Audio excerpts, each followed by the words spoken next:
this podcast is made possible thanks to listeners like you. So first of all, thank you so much to Rod Takahashi, who donated some quote unquote coffees over on our coffee page. That's ko-fi.com/Japankyo.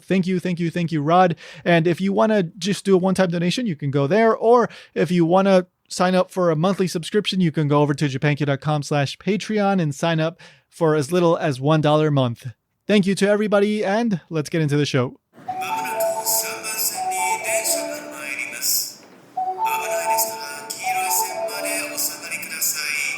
Welcome to Japan Station, a production of Japankyo.com. I'm your host, Tony Vega. So let's just get right into it, because I'm sure you've already subscribed to the podcast and left a review and used Japankyo.com/Amazon and went to Patreon. And so anyway, yeah, let's just get into it, because obviously you've already done that stuff. So my guest today is Alex from Sakura Stardust. So Alex produces videos on the Sakura Stardust YouTube channel, and her focus is Japanese lost media.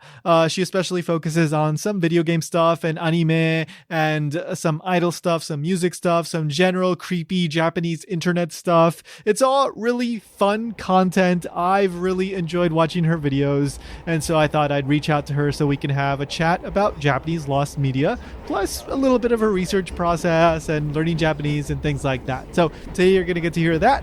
Let's get into it. Here's my conversation with Alex from Sakura Stardust. The next stop is Japan Station. The doors on the right side will open.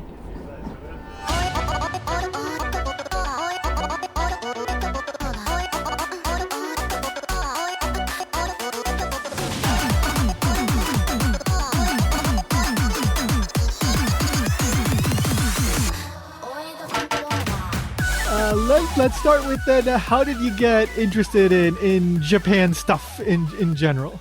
In general, well, I mean, the most typical answer is always going to be like anime and video games and stuff like that. But for me, I guess I really got into it around, I'd say, the 6th or 7th grade. I attended a private school, well, a charter school, and we had a Japanese elective for our language elective. And we had this teacher named Ueda Sensei, and he was really cool. And yeah, that's just how I kind of got into it. I got into it young, and I just kind of kept it up, essentially. Yeah. I mean, I kind of same for me. A lot of video games, a lot of anime at around that age. And then around that age, I started thinking about studying Japanese, bought a book, and then in high school, I finally had the chance to actually study it in a class. Oh, nice. Yeah, I kind of did the same thing. I bought a couple books at Barnes & Noble when I was about 12. Same thing, Yep, and kind of started that way. Yeah.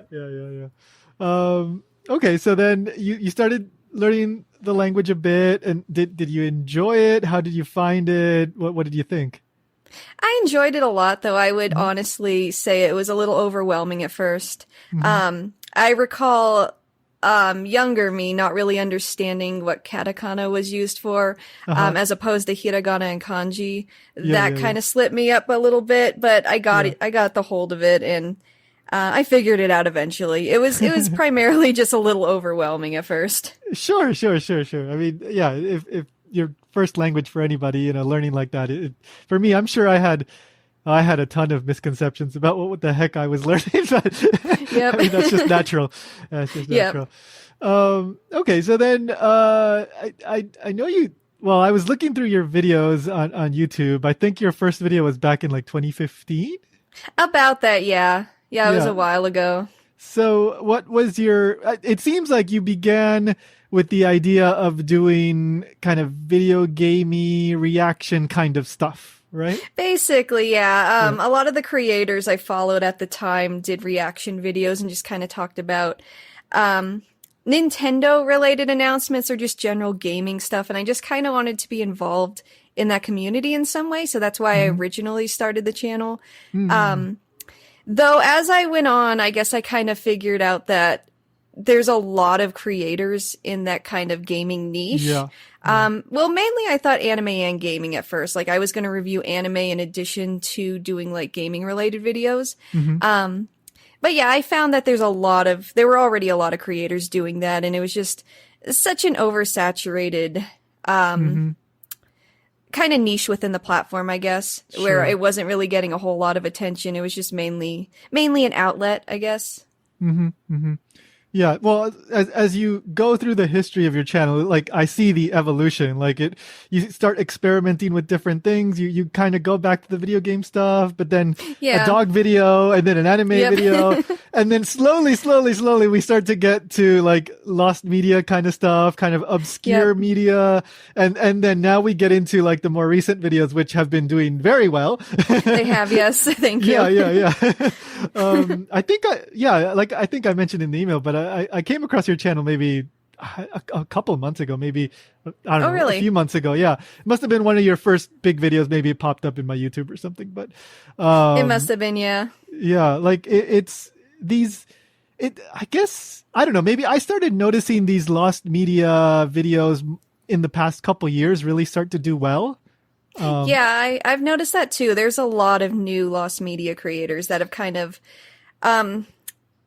there's been an abundance of them within the past 2 years for sure. Just a boom of a ton of different creators that all have their own niche.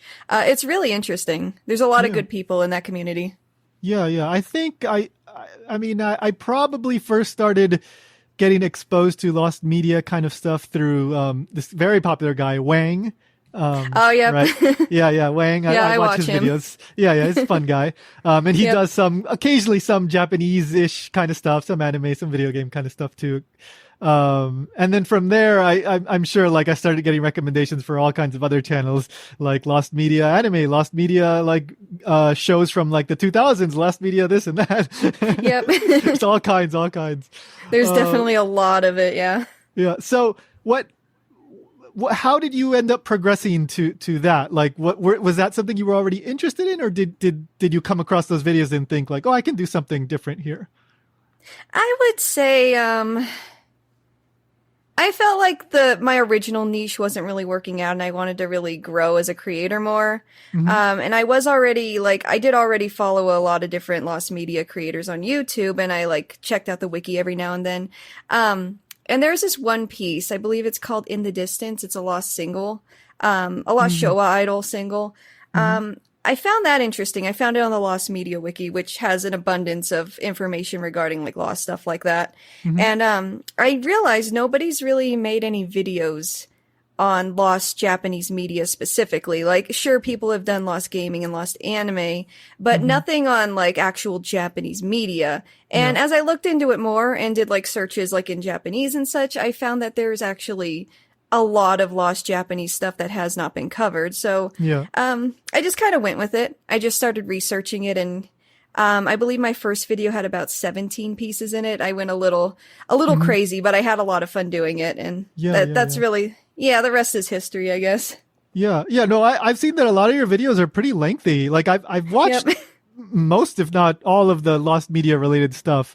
And I'm impressed. They're long. You put a lot of time and, editing and the voiceover is very clear and, it's very easy to follow. Like, they're well produced videos. So it's easy to, like, I think I watched like some of the 30-minute long, like some were even longer. And I just zoomed right through them. I have one that's over an hour long, and looking back, I'm kind of wondering how I did it, but I did.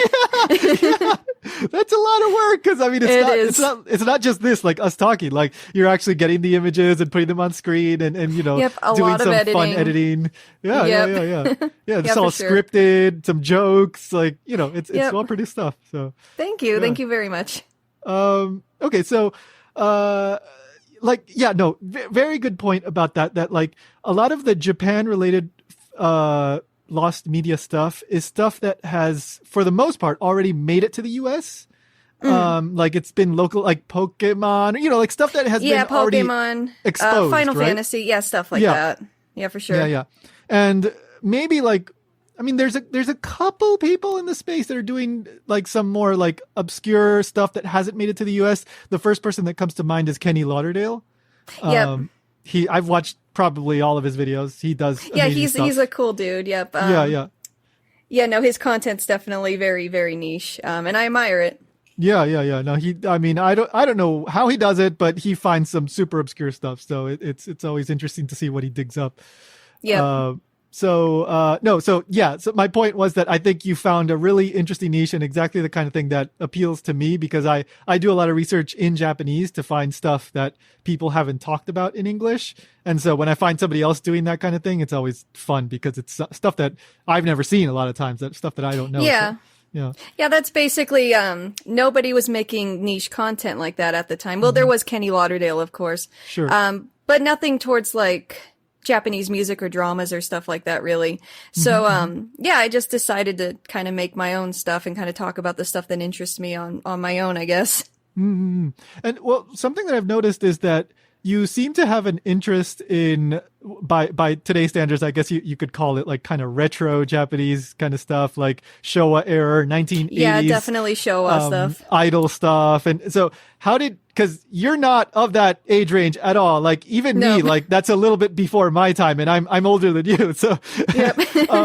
But I'm familiar with some of that stuff just because I've been consuming Japanese media for such a long time. So, how did you get into like this old like idol stuff and like older media? I would say I was into city pop before it was called city pop, like Kayokyoku kind of music. I think I discovered Kayokyoku music in general because, on my iPod Touch, I believe, there was this, app for like Japanese radio stations. And there was one that was just like a stream for 70s to 90s J-pop. And I would just listen to it a lot, and I'd like look at the artist and be like, oh, I like this song. I'm going to check out more of what they do. And I just kind of researched on my own, I guess. As far as like anime and Showa stuff like that, I liked a lot of anime like Maizou Nikoku, Ranma 1/2, and I just kind of on my own I would seek out that kind of aesthetic and that kind of anime from that era just on my own. I would just do my own research.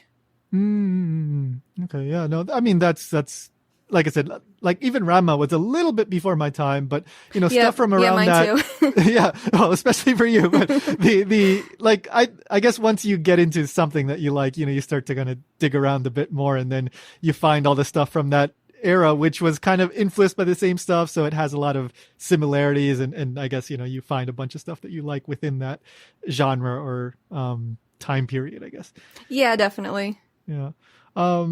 Okay, so you mentioned one of the most recent videos, and one of the videos that has done really well was the one about the tape that you just mentioned a few minutes ago.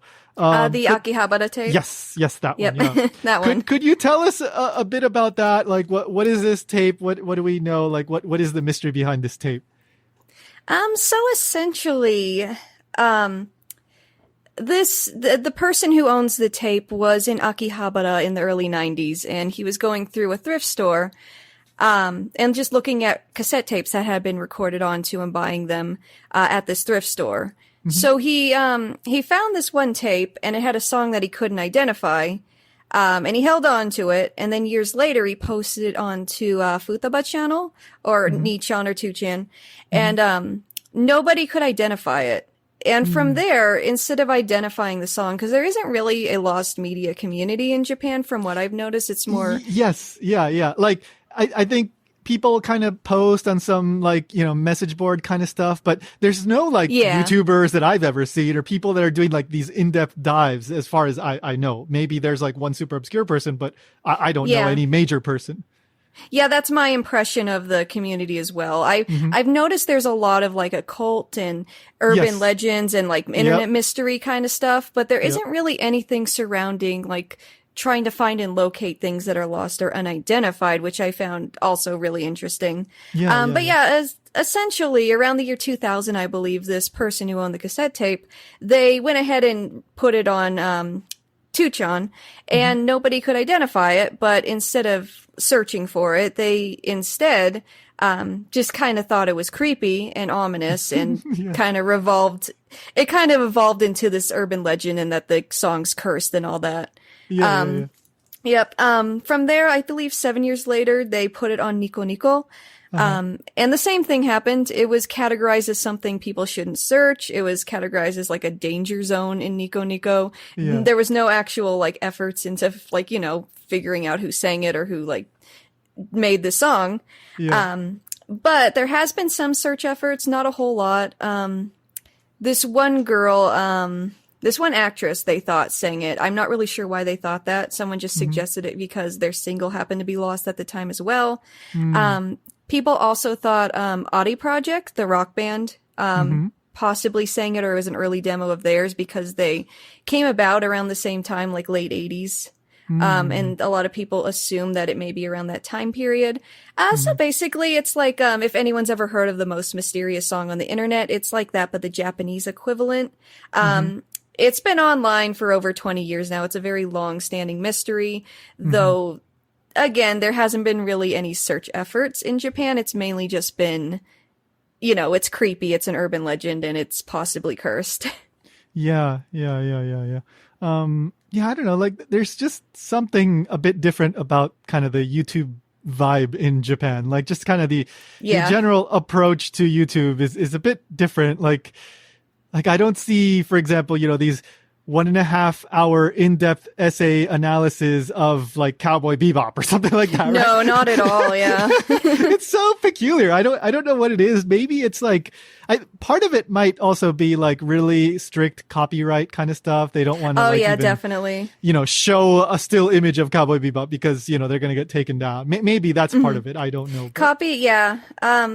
Going into like copyright law in Japan a little bit, it's very strict. Like, just from the lost media side of it, like looking into copyright databases and trying to go into my own searches for like lost Japanese media on my own, just like as a hobby thing. The from what I've noticed, the copyright law there is extremely strict, and even if you were to like locate something that could be released, it likely won't, just because copyright law is so strict and so many people have the rights to one thing. And yeah, again, with like getting content claimed, getting like footage of an anime or even a still image, it's a lot more strict there than it is like in the West, definitely. Yeah. Did you hear about, I think his name is Totally Not Mark?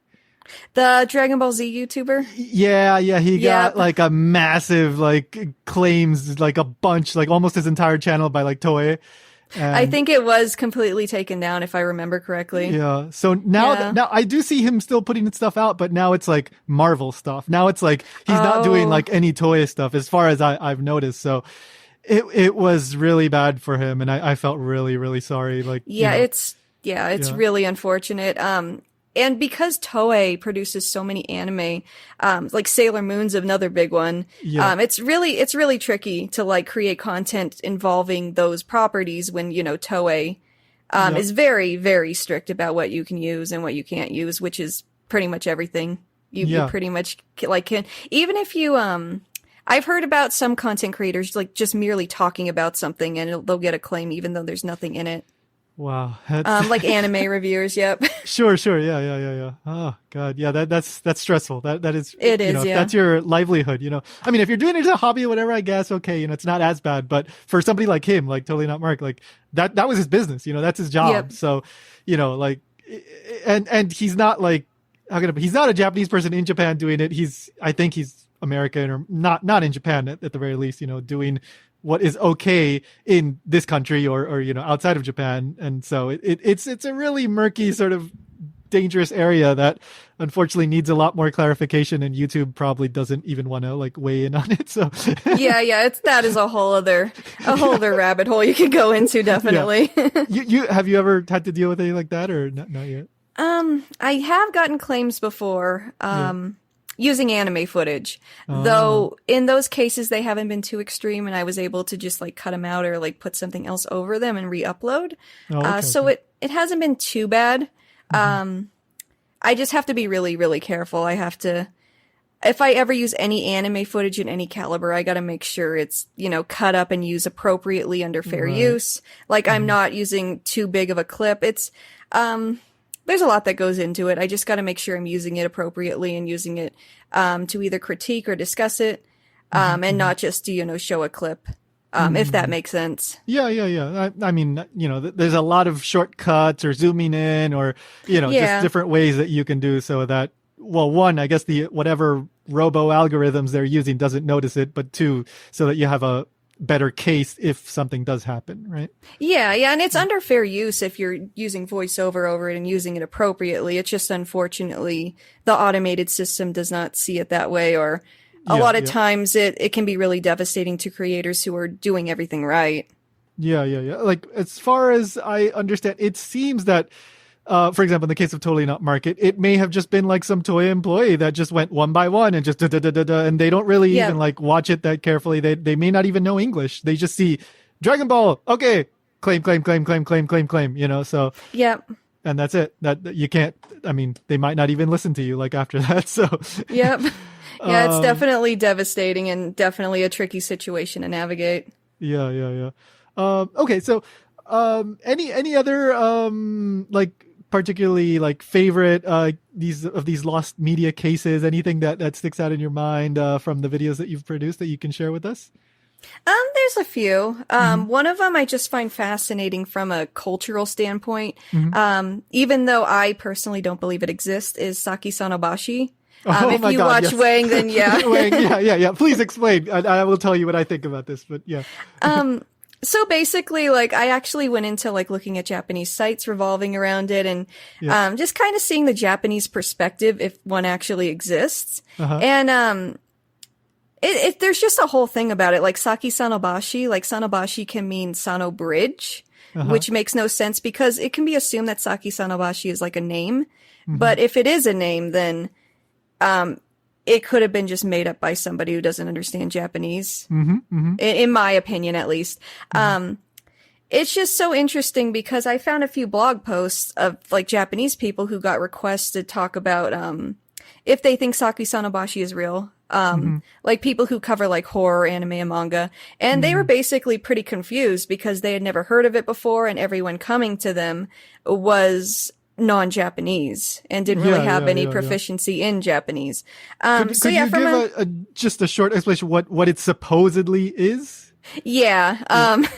For So anybody that hasn't heard of it. Yep. So basically it's this, it's thought to be an OVA, or some kind of 30-minute one-shot anime from the 80s to early 90s that involves, a bunch of anime schoolgirls locked in a bathroom with no entrance or exit, that eventually succumb to insanity and kill each other and themselves. It's supposed to be very graphic, according to the original post. On like Reddit, mentally, I think, right? I believe it was 4chan. Oh, 4chan. Okay. Yep. Which again, that's a Western site. It's not even Japanese. Yep. Well, it's the Western equivalent. So yeah, the original poster said it was like mentally scarring and it was horrible and all this, and that they possibly found it on the deep web. And yeah, from there, just like the whole search blew up, people trying to find if this thing exists. I've actually been involved in the Discord, with people actually trying to locate this thing. And there has been some progress to find like similar manga and stuff. But no, like close, but no cigar kind of situation. Sure. Basically. So yeah, I just find it interesting from a cultural standpoint because this is something that has came about within internet culture, Western internet culture specifically, not even Japanese.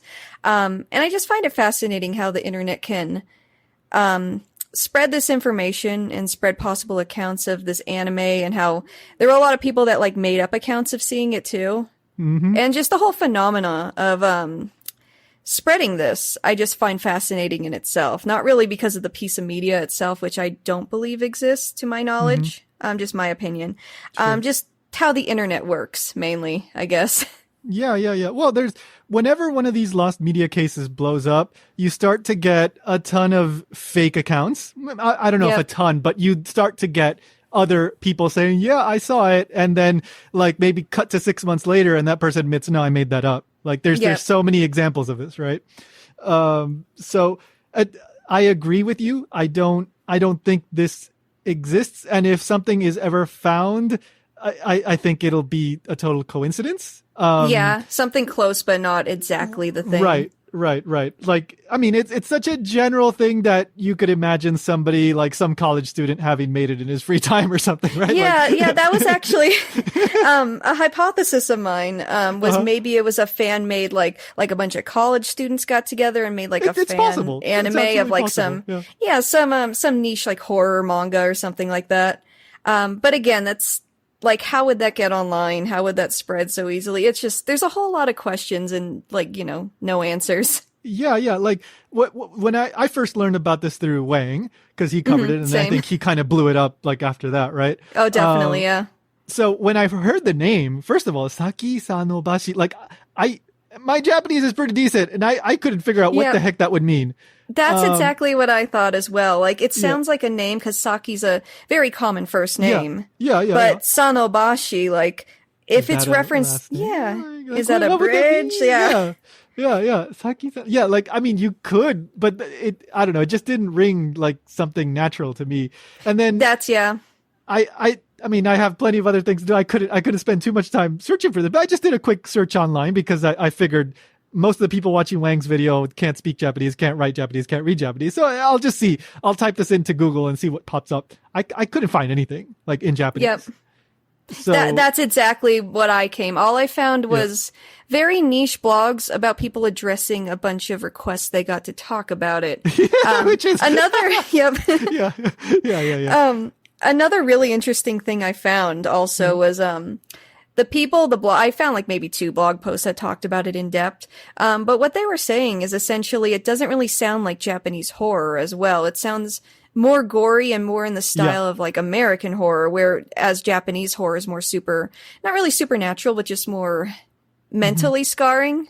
Yeah, like more ominous. It's not really as gory. There's not as much like blood and guts and just true. mindless violence. And that was a good point in my opinion. I feel like that makes a lot of sense because if it is like an anime, I feel like it would get more philosophical or use other methods of horror. Yeah. Than just, blood. Mm-hmm. Yeah. So I'm not saying it doesn't exist. I mean, I know the lost media community can be very passionate. So just to be clear, I think both of us are not saying it doesn't exist. I think both of us are in agreement that everything we've seen seems to indicate that it probably doesn't exist. Yep. We have yet to see solid evidence in its favor, like from the Japanese side of things. Yep. I'd love to be proven wrong, but as of now, I have not been. Yeah.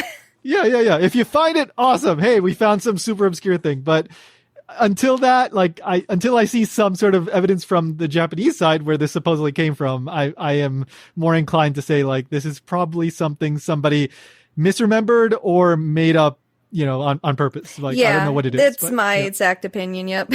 Yeah. So okay, great. Thank you for bringing that one up because I know that is one of the most like popular ones that has come up in the past, I don't know, year or two. Yep, that's definitely a really popular one. Yeah. And anything else you can think of or there's a few. Like one of the most rewarding things I can personally state from being like involved in the lost media community is seeing things actually get found and that's being always brought fun. to mind. Yeah, it's pretty great. The biggest one, there was this NHK show called Monster School and a few episodes. I think maybe at least one episode was found of that one. Due to my video, somebody actually happened to have been living in Japan, and had a VHS recording of that. Yep. So that made me pretty happy. That's cool. There was these old, really early, Japanese McDonald's ads from the early 70s, and somebody actually, found a recording of that one as well. I'm not sure if it was due to my video, but it did come to my attention like shortly after I made the first Lost Japanese Media video. So that was also pretty great. So yeah, that's been pretty rewarding. There's been a lot of search efforts for the Akihabara tape as well. Sure. Somebody actually made a whole Reddit post locating every instrument used, like every MIDI instrument used. Yeah, it's pretty wild. It's always crazy, like how in depth these searches go, right? It is, yeah. People get really passionate, and I love it. It's a great community to be a part of. Yeah. Yeah, and a lot of times, like it's like, I after somebody watches a video, it's like, I have a VHS. Like you just, it's one of these videos blows up, and that's the thing that leads to somebody like remembering. That's that all they it have takes, yeah. And something that you mentioned in probably more than one video, but is that a lot of these old shows or pieces of media are lost. Probably because the production company or NHK or whatever, like they recorded over the original tapes, right? Yep. Yep, that's exactly, Doraemon, I think I think Osomatsu-kun, the original one, as well as Doraemon may have been, both instances where that happened, just because film reels were really expensive back then. I mean, I wasn't there, obviously, but from what I have read, film reels were very, very expensive, and they just simply recorded over them because they didn't have the space. And this is unfortunately like why a lot of things are lost. Like a lot of well-known NHK shows are just things that were broadcasted frequently in Japan during like the 60s through 80s. Do you know if that was the case with Sazae-san? I remember you covered Sazae-san in one of your videos. Sazae-san is a really interesting one because the creator herself forbid any home video release. Though, after I made that video, somebody brought to my attention the fact that a lot of the early episodes are now on Amazon Prime. Interesting. Which is kind of a loophole, I guess, because it's not home video, but it is like streaming. But the creator passed away before streaming existed, so I guess that's still respecting her wishes. But yeah, that's mainly a situation where she did not want any home video release, and they simply respected that, and that's why there's no home video release. Yeah. So that is such an interesting case in that, what is it? It's been like 40 years or something. Things been going on. I don't even remember how long. Sazae-san began in the 60s, I believe. Yeah. So, well, if that, then like 50 years, maybe like, 60, it's a pretty, years. I believe it's the longest running anime as well. Yeah, that's such and still every Sunday. I mean, I know that theme song. When I was living in Japan, it would come up.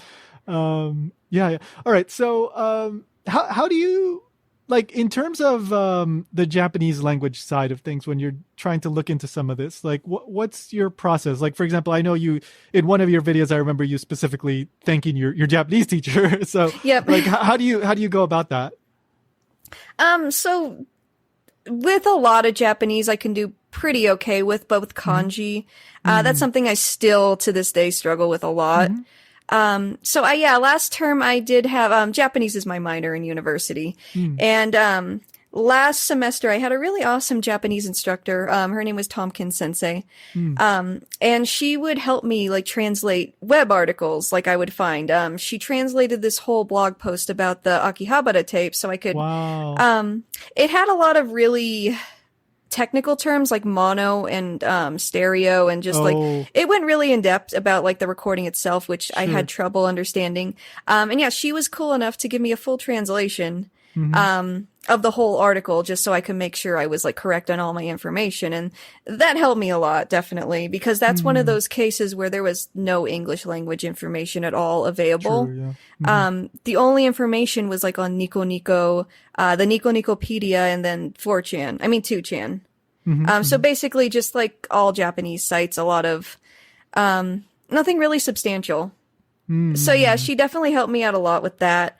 When it comes to just general Japanese stuff, I can read things for the most part. I can, stay afloat and understand what it says. It's just when you get into really technical terms and like really elaborate things, like when it looks like a Japanese newspaper and it has like that level of kanji, I'm just like, okay, I'm going to need a hand with this. Have you noticed an improvement, like the longer that you've been doing this? Have you like learned more vocabulary and become more comfortable with it? I think so, yeah. It's interesting though, because the university classes I take use very formal speech. You're looking at like super internety, like slangy, like weirdo stuff. Exactly. We do not use impolite speech very often. A lot of like, te form, a lot of very formal like okudasai or desu or just arima. Just really, really formal speech. And then like Are you using Genki or what are you guys using? Yeah, I am using Genki. Genki is not internet slang. No, it is not. That's a totally different world.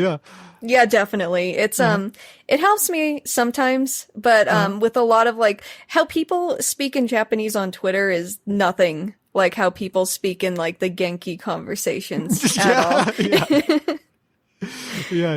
So it's been a challenge, but it's definitely broadened my horizons, I guess, on, how I perceive, how Japanese people talk. Which even like, conversationally, primarily, you can talk to somebody in Japanese and like it doesn't sound like how it does like when you're talking online, like on a forum. No, yeah, they just use like the W's. That's something I knew what it meant like really early on, but at first I was like, why is there so many W's? Why is this happening? But yeah, it's very different from like verbal speech. And that's been an adjustment, but at the same time it's been very very rewarding, and I've definitely been progressing a lot on that front. Doesn't help me with my exams at all, but you know. Not at all. Yeah. Just in case anybody's unaware, W's are like laughter in Japanese. Yeah. So. Yep. It's like LOL, basically. Yeah, basically. Yeah. The W comes from warai or warao, which means to laugh in Japanese. そうですよ. I learned another one, but this is for Thai. In Thai, apparently when you type like the number 5, that means like laughing, like LOL, because I guess in Thai, the number 5 is like ha, or sounds kind of like ha. So when you type a bunch of 5s, it's like ha ha ha ha ha. That makes sense. Yeah. So different languages do, different creative things. Yep, different slangs. Yeah. But I mean, I at some point, I think I went through a similar process that you did, where I was learning the formal Japanese, all that in school, but then I wanted to learn more about, I don't know, some anime and stuff like that, and see how people were communicating on social media and blah, blah, blah, all that kind of stuff. And then you start to dig into that world, and there's so much that it can be quite overwhelming at the beginning, because the way they speak is just totally different. But if you stick to it, you start to pick up the patterns, and you start to kind of pick up the general gist.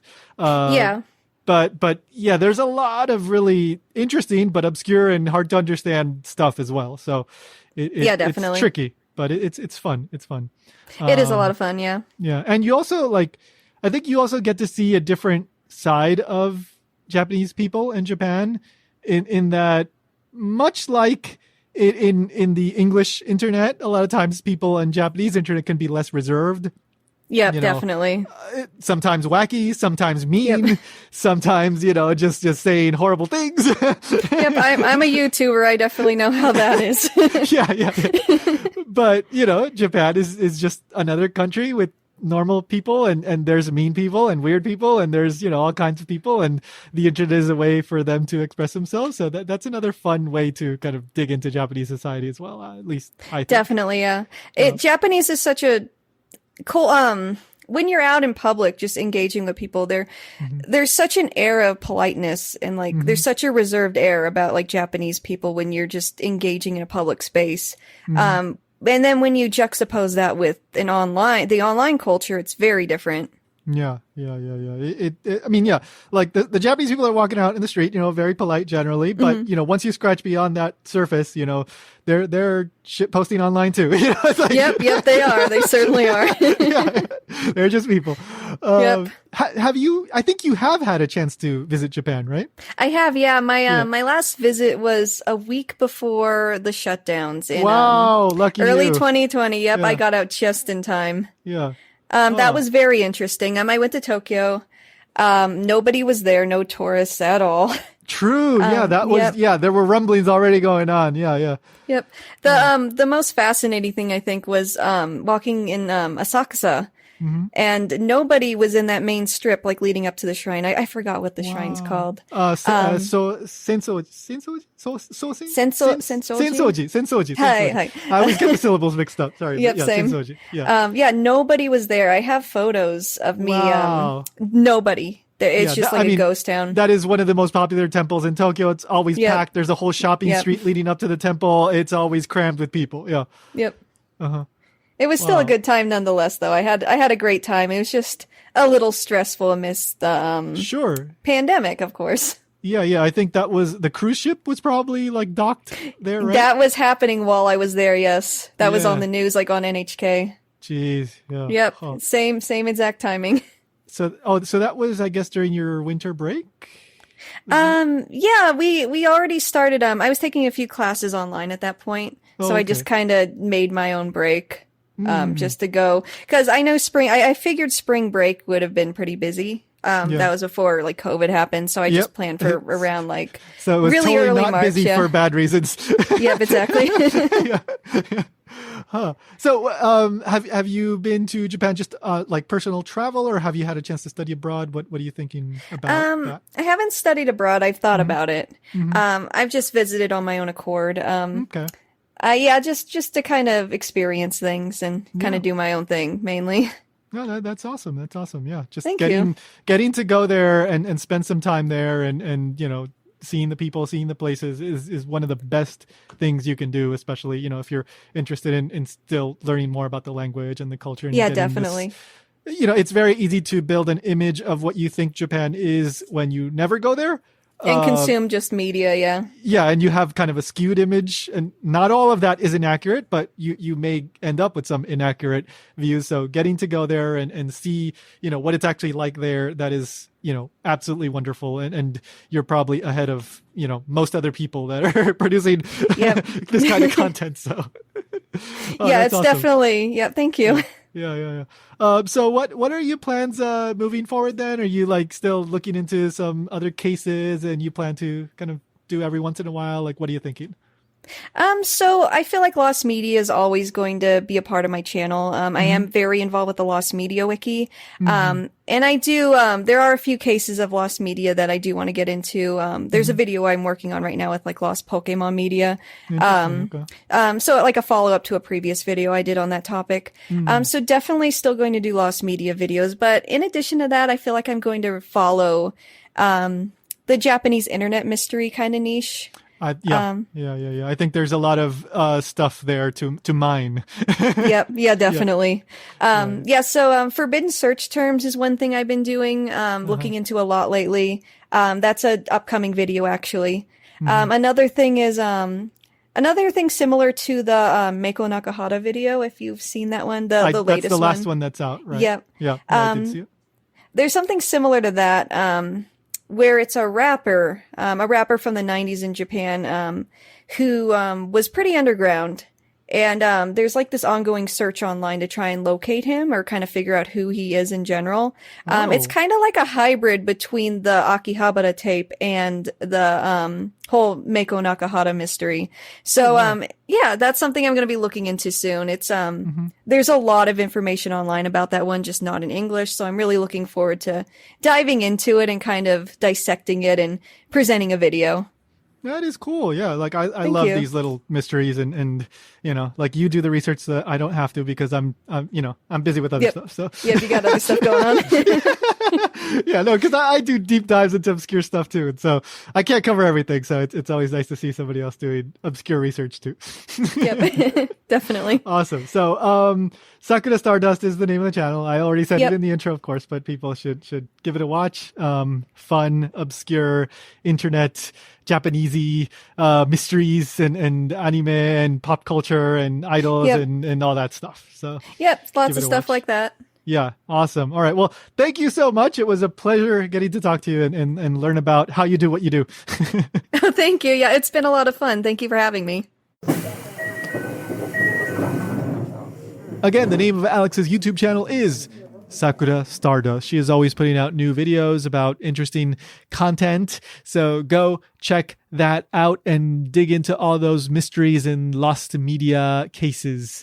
And while you're at it, subscribe to her channel and leave a comment in one of her videos saying you were awesome in Japan Station, an awesome podcast. So go do that. If you have any questions and comments, you can send them over to mail at japanstationpodcast.com. Remember to follow on Facebook, Twitter at Japankyo News.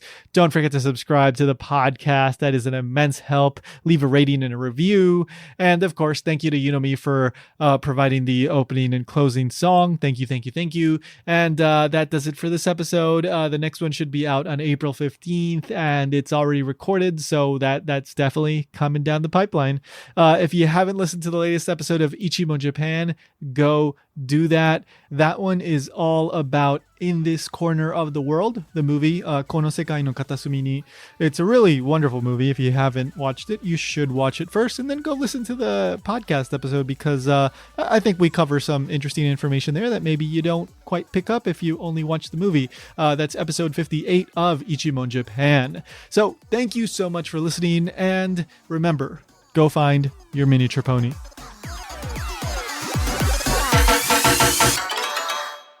Just do it!